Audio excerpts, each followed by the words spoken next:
This is one of the memories. Lots of kids just screaming. I'm told for this.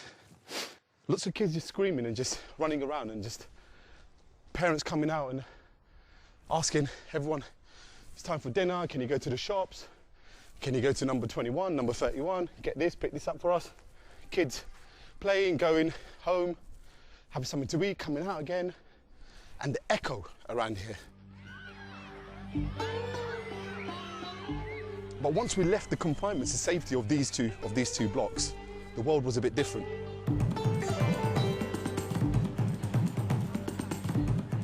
I'm Aminul Haq.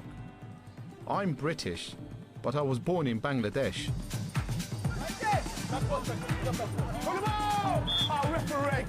I'm passionate about football and my family.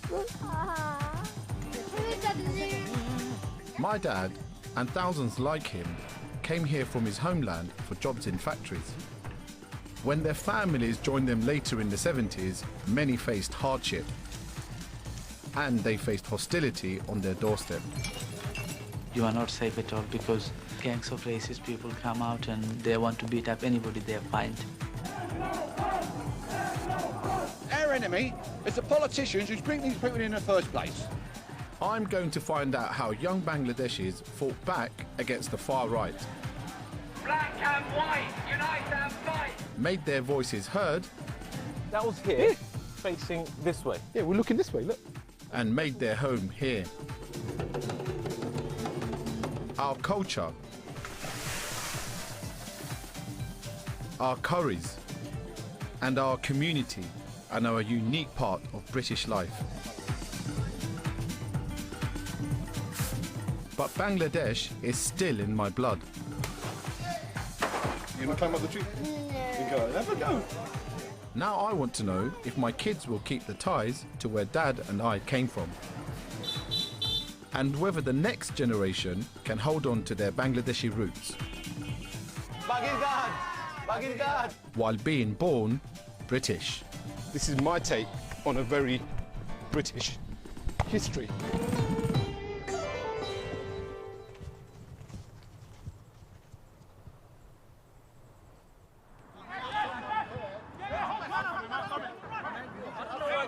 I used to play football a lot. I used to play at semi-professional level. It was football, football, football, football.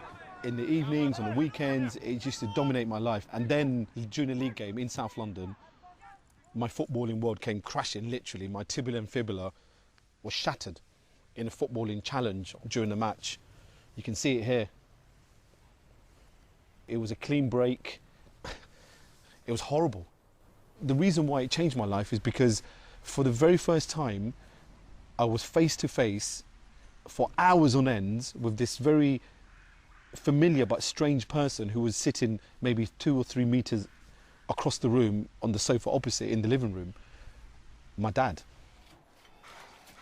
And he was keen to tell his story of migration, and I was absolutely captivated there and then. This is my pride and joy, the Bangladeshi banana tree in London. But minus the bananas, just the leaves. Dad came on his own to work in Britain in 1963, from what is present-day Bangladesh. Then it was East Pakistan. He was just 24 years old. আগেও তো দেশো হাত কৃষ্টি করছি আলু কৃষ্টি করছি দেশো তো রোজগার নাই দেশো এই সময় ইলা রোজগার আসিল লাগে রইছি না আর হল মানুষ আইরা লাগে দেখি আর হল লাগে দেখি আর আইছি This is quite addictive, cutting these leaves. As a Commonwealth citizen, Dad was given documents known as work vouchers, which allowed him to get a job here. আপনার ডর লাগছিল না যে ও তো ইয়াং বয়সে না ডর লাগতো কিন্তু লাগে হল আইরা যখন দেখি আর এই সময় আর ডরাইবার সময় নেই সময় ডরাইছি না হল আইরা যাইরা হলর লোক দেখা দেখি তো ওয়াম্মা উঠছে হল লগে আইছে আল্লাহ হুকুম হইছে আর হুকুম আল্লাহর আর আইছে হল লগে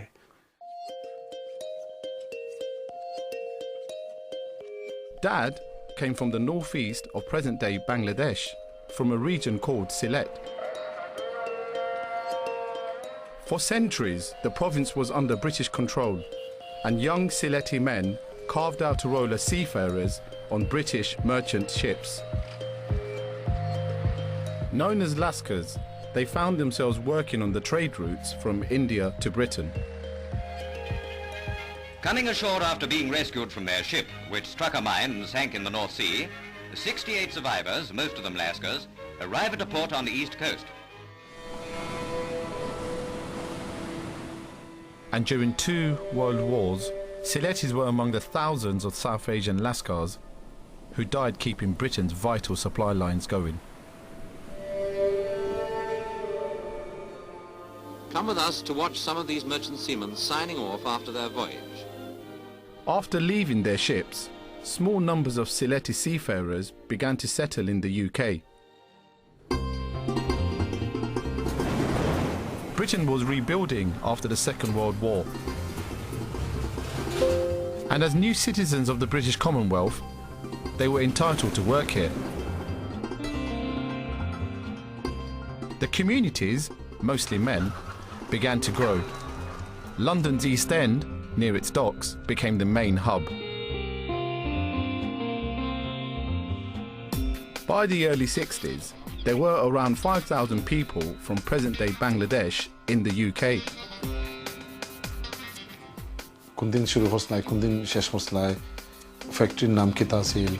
Like most, Dad had come to Britain on his own.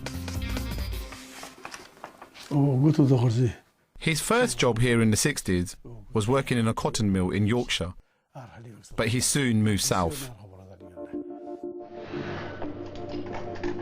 Spitalfields in East London was the home of the capital's garment industry, and Dad ended up working in the rag trade like many Bengali men. How do I get this job? Well, when I came here, I asked fellow countrymen, because I can't go out and look for a job on my own, lack of speaking, say. So I asked him to help me. So he introduced me with his governor where he was, and I'm doing that job. Actually, I don't like it, but circumstances compel me to do the job. And working 8 to 8, including Saturday.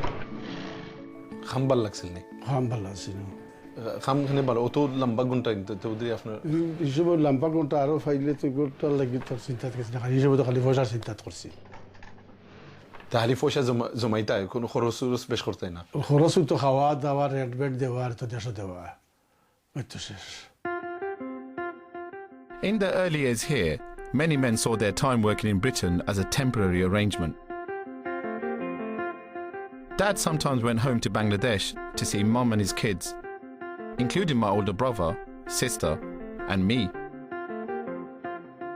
And then he found new jobs when he returned back here. I'm a university academic now. My wife and I have 3 lovely daughters, and we live in Walthamstow in East London.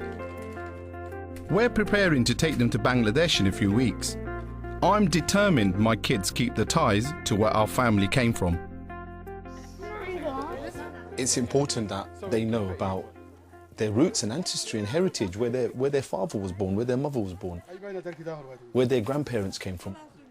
There we go. Myself and my wife were very intent on keeping the Bangladeshi-ness within our very British Western girls.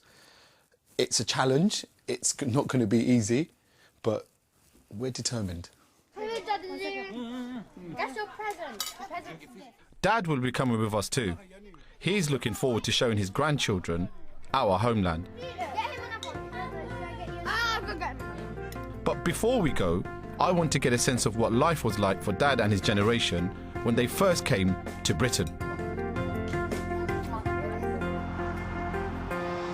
We can't ever forget the struggles, the hardships and the sacrifices made.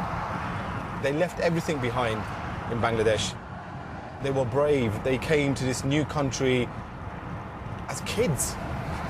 They worked long hours, they saved every penny just so they can send money back home to Bangladesh and support their families in the eventual hope that they're going to go back.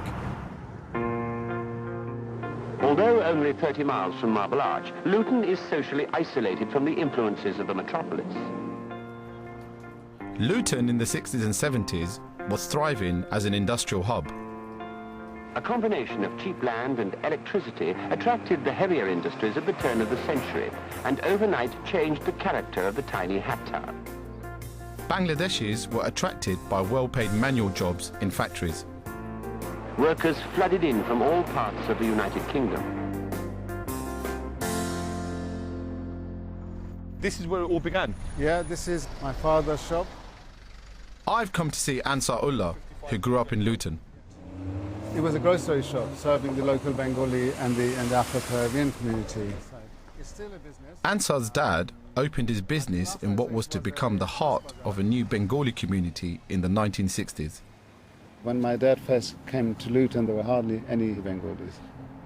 Does he recall his time in the 60s in Luton with fondness? He talks about people being very helpful, but I think he was mostly occupied with his business. So he would wake up early in the morning and he would be in the shop, and then perhaps he would go home and cook with other men, and they'd share the food and then watch a bit of TV and then sleep. You had Bengali men, single men, in Luton because of employment. 15 to 20 people living in each house, and sometimes 4 to 8 people in a room, and they would share the beds in shift.